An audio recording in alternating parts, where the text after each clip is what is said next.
at-tatsabbut atau tabayyun. Ya kan? Cari tahu dulu kebenaran berita tersebut. Dan tidak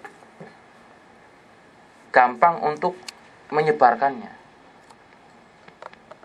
Ya kan? Isinya seperti begitu terima langsung wos, ya kan?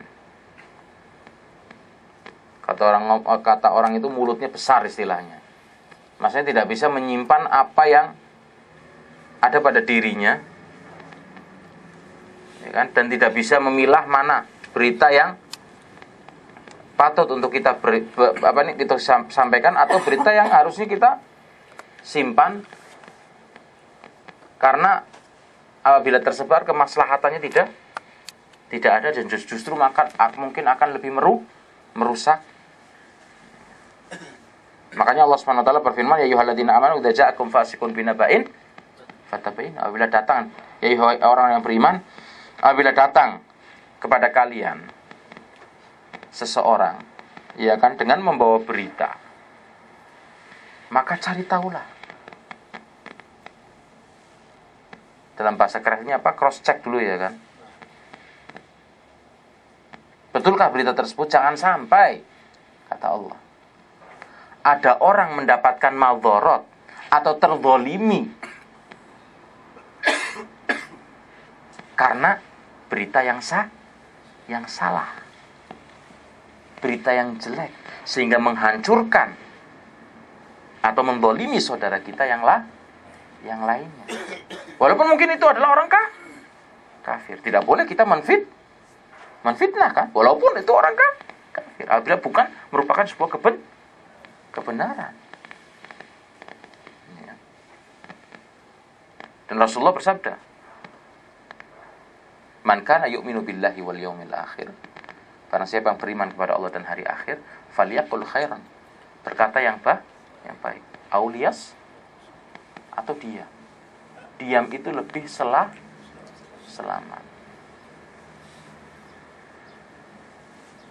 Karena ini adalah merupakan sumber kerusakan mulut ini kadang-kadang, Pak. Makanya kata orang, lidah itu tidak bertulang, karena gampang dipleotkan. Hanya karena lidah yang mungkin kalau kita katakan orang nampar pakai lidah, ya kan, lain kerasnya sama tangan, tapi akibat yang didapatkan tamparan lidah itu lebih dahsyat. رابعا أيها الإخوة الرد إلى أولي العلم الراسخين في العلم. يقول الله سبحانه وتعالى وإذا جاءهم أمر من الأمن أو الخوف أذاعوا به ولو ردوه إلى الرسول وإلى أولي الأمر منهم لعلمه الذين يستنبطونه منهم. فعندما تأتي مثل هذه الفتن بعض الأمور قد تشكل على بعض الناس، فهل يجتهد بنفسه أو يرد إلى أصحاب العلم؟ الأفضل أو الأولى والواجب عليه أيها الإخوة أن يرد إلى من؟ يعني تسأل عالم تثق في دينه وفي أمانته، تقول يا شيخ هذا الأمر الذي الآن ظهر ما هو الموقف الشرعي منه، فيبين لك الموقف الشرعي، بدل أن تجتهد أنت وقد تخطئ، لكن العالم لديه علم، والعلم نور يبين الحق من الإيش؟ من الباطل. فلا تستعجل وتحكم على الأمور بنفسك، ولكن رد كما أخبر الله سبحانه وتعالى إلى الرسول بالرد إلى سنته صلى الله عليه وسلم، والرد إلى العلماء الراسخين في العلم الذين يبينون للناس الحق من الباطل. ولو أن الناس جميعا أيها الإخوة ردوا إلى أصحاب العلم لاجتمعت كلمتهم، بدل أن يتفرقوا كل إنسان يأتي برأي مختلف عن الآخر. نعم. إذا جاءهم أمر من الأمن أو الخوف أذاعوا به ولو ردوه إلى الرسول وإلى أولي الأمر منهم لعلمه الذين يستنبطونه منهم. نعم. Jadi yang keempat adalah sikap kita, bagaimana kita bisa mengembalikan setiap perkara khususnya fitnah ini kepada ahli ilmu, para ulama yang dipercaya keilmuannya, ulama yang betul-betul menegakkan firman Allah dan sabda Nabi Muhammad SAW, yang diketahui tentang kekuatan ilmunya,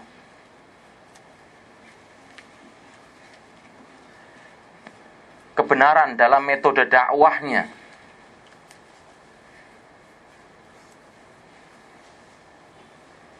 kebenaran dalam prinsip penegakan agamanya. Ini yang berhak untuk kita jadikan sebagai tempat rujukan.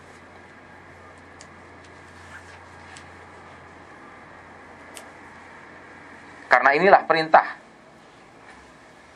dari Allah Subhanahu wa ta'ala kepada kita semua sebagai seorang muslim.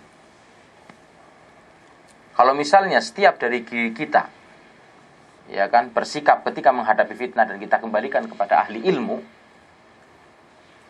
maka tidak mungkin kita akan terpecah belah dan hancur masing-masing mengambil sikap sendiri.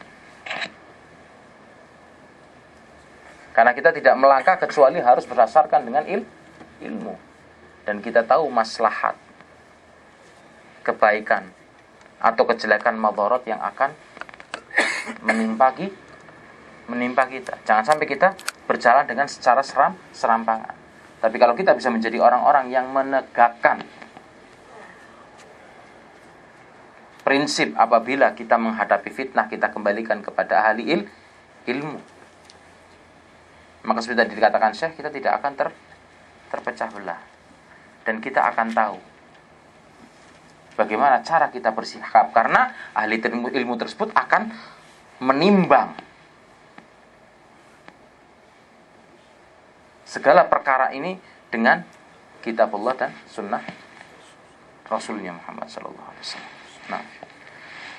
خامسا وأخيرا حتى نختصر أيها الإخوة، البعد عن مواطن الفتن.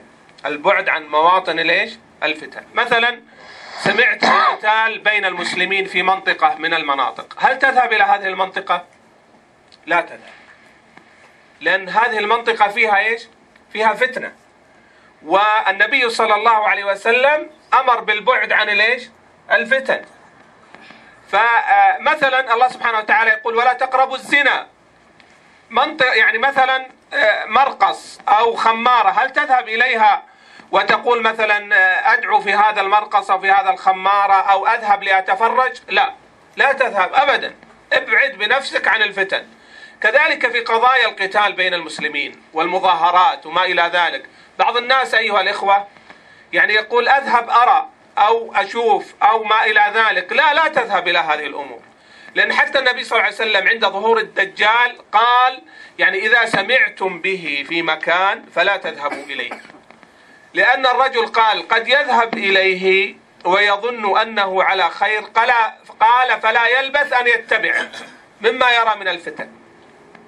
فالمسلم ينبغي له أن يبعد عن الفتن ولا يقرب إليها، وأن يتقي الله في مثل هذه الأمور ولا يتكل على نفسه، لأن الواجب الشرعي في هذه الحالة مثلا أن تبعد، مثلا زي قضية النظر أيها الإخوة، النبي صلى الله عليه وسلم أمر بصرف النظر في حالة مثلا إنسان نظر إلى صورة أو إلى امرأة أو إلى كذا لا يحل له أن ينظر إليها، فما يقول لا أجلس أن أنظر، لا تنظر يا أخي. النبي صلى الله عليه وسلم أمرك أن تصرف نظرك، لأنك لو نظرت قد تفتن. وأيضا لو ذهبت إلى مناطق الفتن، مناطق القتال، المظاهرات، قد يعني والعياذ بالله يعني يحصل لك فتنة، إما أن تقتل وإما أن تقتل وإما أن تجرح وإما أن تصيب مسلم، وهذه من الفتن التي ينبغي على المسلم أن يبتعد عنها كما أخبر النبي صلى الله عليه وسلم.